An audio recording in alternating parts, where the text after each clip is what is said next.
काल आणि आज हा प्रत्येकासाठी इमोशनली प्रचंड डिस्टर्बिंग होता। काल आलेले फोटो, त्याच्यातून वाटणारी सगळ्याच महाराष्ट्राला वाटणारी अस्वस्थता, त्यानंतर आज राजीनामा झाला। राजीनामा झाल्यानंतर ज्या असंवेदनशीलपणे ट्विट्स आले त्यांनी आणखीन वेदना झाल्या।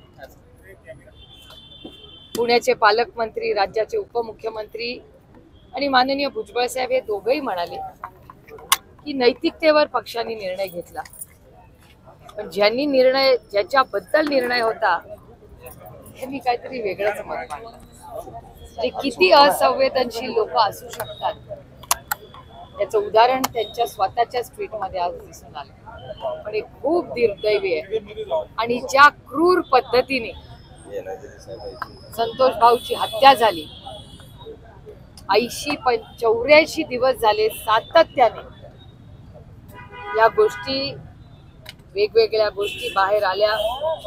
सत्य हळूहळू का होईना महाराष्ट्राच्या जनतेसमोर येतंय। पण एक गोष्ट मी सांगते तुम्हाला, बीडमध्ये ज्या 100 का 110 हत्या, ज्याचा उल्लेख अंजलीताई दमानिया, बाप्पा सोनवणे आणि सुरेश धस वारंवार करतायत, संदीप क्षीरसागर करतायत, या सगळ्याची SIT झाली पाहिजे। 100 लोक जे गायब झालेत त्या प्रत्येकाची फाईल उघडली गेली पाहिजे आणि त्या प्रत्येक कुटुंबाला न्याय मिळालाच पाहिजे, अशी आमची आग्रहाची भूमिका आहे। दुसरीकडे धनंजय मुंडे यांना आरोपी करायला अशी देखील मागणी केली होती, कारण आमदारकी रद्द करणं हा सर्व प्रकार झाला। त्याची जी बैठक आहे ती धनंजय मुंडेच्या सातपुडा या बंगल्यावर झाली होती अशी सुरेश धस यांनी अनेकदा सांगितलंय।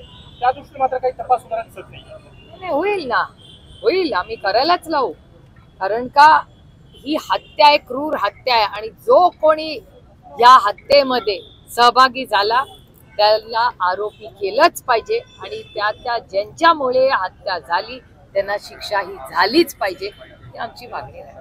आणि एक गोष्ट की खंडणी हा गुन्हा हा PMLA ऍक्ट मध्ये येतो, खंडणीमध्ये ED आणि CBI ही आलीच पाहिजे।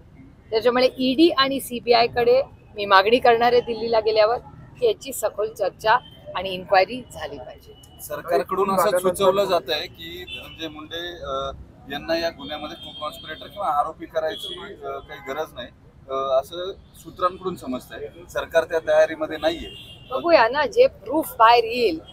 आता सुरेश धस आणि अंजली दमानिया हे दोघं वारंवार म्हणतात ना CDR काढा, आणि CDR म्हणून जेव्हा अवधा कंपनीमध्ये खंडणीची मागणी झाली त्याच्यात कोण कोण होतं हे CDR बाहेर आले तर कळेलच। त्याच्यामुळे CDR काय दिले जात नाहीत, आणि सगळ्यात महत्वाची गोष्ट की कृष्णा आंधळे कुठे आहे, कृष्णा आंधळेंचा CDR का दिला जात नाहीये। अनेक अशा क्रॉस होल्डिंग्स धनंजय मुंडेंच्या आणि वाल्मिक कराडांच्या आहेत, त्यांची सगळी इस्टेट एकत्र आहे, ती तुमच्या चॅनलवर आम्ही पाहिले तर ते पार्टनर्स आहेत। त्या दोघांमध्ये संभाषण ते खून होतानाही झालेलं आहे, हे वारंवार सुरेश धस म्हणतायत। याचा अर्थ सुरेश धसांकडे प्रूफ आहे म्हणूनच ते बोलतायत ना। त्या सगळ्या गोष्टी ज्या आहेत त्याच्यामुळे ज्यांनी कोणी आश्रय, सपोर्ट, आधार, धीर, प्रेम जे काही वाल्मिक कराडांना हे क्रूर कृती करताना साथ दिली त्या प्रत्येक व्यक्तीला शिक्षा ही झालीच पाहिजे, ही सिलेक्टिव्ह होऊ देणार नाही। आम्ही कितीही लढावं लागलं तरी लढू, पण संतोष भाऊच्या कुटुंबाला न्याय आम्ही देण्यासाठी कष्टांची परिकाष्ठा करू, पण त्या कुटुंबाला धनंजय मुंडे मंत्री आहेत त्यामुळे त्यांचा मोबाईल ट्रेस करता येत नाही, कॉल डिटेल्स काढता येत नाही असं आयोग म्हणजे तपास अधिकाऱ्यांचं ऑफ रेकॉर्ड मध्ये म्हणणं आहे। ते मंत्री आहेत त्यांचं नाही करता येत असं कोण म्हणतं? हे हास्यास्पद स्टेटमेंट आहे ज्यांनी तुम्हाला सांगितलंय। आणि ऑन रेकॉर्ड काय, ऑफ रेकॉर्ड काय?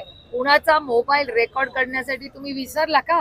ते मोठी यंत्रणेबद्दल केवढी काय पिगॅसिस वगैरे या आपण ऐकलेलं ना। आणि प्रत्येक या एजन्सी जी कंपनी आहे त्यांच्याकडे CDR असतोच ना, तो अनेक महिन्यांचा असतो, आणि मंत्र्याचा फोन रेकॉर्ड होत नाही हे ऐकणं तर हास्यास्पद आहे। याचे किती एव्हिडन्सेस मी देऊ तुम्हाला? खून झाल्यानंतर कुणाचा गुन्हा दाखल व्हायला उशीर, कुणाचा गुन्हा दाखल व्हायला आमच्या काळात नाही, या सरकारच्या काळात ही किती झाली तुमच्या मंत्र्यांच्या आमच्या तर सगळ्या सरकारची प्रत्येकाची स्टाईल असते आणि मला काय प्रॉब्लेम नाही. माझा फोन रेकॉर्ड करायला तर मी तर देईनच फोन. घ्या आणि काय बघायचं ते बघा. काही खून झाल्यानंतर कुणाचा गुन्हा दाखल व्हायला उशीर, त्याच्यानंतर आरोपीला पकडायला उशीर, त्याच्यानंतर राजीनामा घ्यायला उशीर. आपली जी काही गोष्ट आपण नेहमी म्हणतो की जस्टिस रिलेटेड जस्टिस डिनाईड, हे प्रकरण त्या वळणावरती जाणार नाही याची आपण खात्री वागू शकतो का? कारण हा संवेदनशीलता, माणुसकी, नैतिकता हे केवळ बोलण्याची भाषा झाली असं बऱ्याचदा वाटतं. नाही, हे बघा, तुम्ही सगळ्यांनी आणि अनेक लोकांनी हे लावून धरलं म्हणून हे इथपर्यंत आलेलं आहे. त्याच्यामुळे त्यांना जर असं वाटत असेल की आम्ही उशीर केला तर हे सगळे लोक विसरून जातील. आम्ही विसरून जाणार नाही. क्रूर हत्या झालेली आहे त्या कुटुंबाची. जो कोणी बीडला जाऊन त्या कुटुंबाला भेटलेला आहे, ज्यांनी थोडंफार त्याच्याबद्दल वाचलेलं आहे, तो हा विषय सोडूच शकत नाही. त्याच्यामुळे माझा विश्वास आहे जस्टिस इज डिलेड. देर आहे दुरुस्त आहे म्हणायचं. आता काय करणार या सरकारच्या? पक्षप्रमुख म्हणून अजित पवार पण यात कमी पडले असं वाटत नाही. एक तर अजित पवारांचं आजचं स्टेटमेंट उशिरा का होईना ते उपमुख्यमंत्र्यांचं आणि पालकमंत्र्यांचं स्टेटमेंट आज आलं, भुजबळ साहेबांचं स्टेटमेंट आलं. पण ज्या पद्धतीने धनंजय मुंडेंनी स्टेटमेंट केलं म्हणजे ते गलिच्छ स्टेटमेंट होतं. मला धक्काच बसला. काय गरज होती? अपमान करायचा होता ना महाराष्ट्राचा.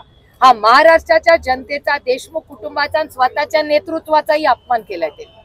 एकीकडे जेव्हा भुजबळ साहेब आणि पालकमंत्री पुण्याचे आणि DCM एक म्हणतायत तुम्ही त्याच पक्षात आहात ना, तुम्ही त्या नेता म्हणता ना, DCM तुमचे नेता आहेत ना, भुजबळ साहेब तुमचे नेता आहेत ना, तर तुमच्या दोन्ही नेत्यांचं काहीतरी वेगळंच तुम्ही मांडणार.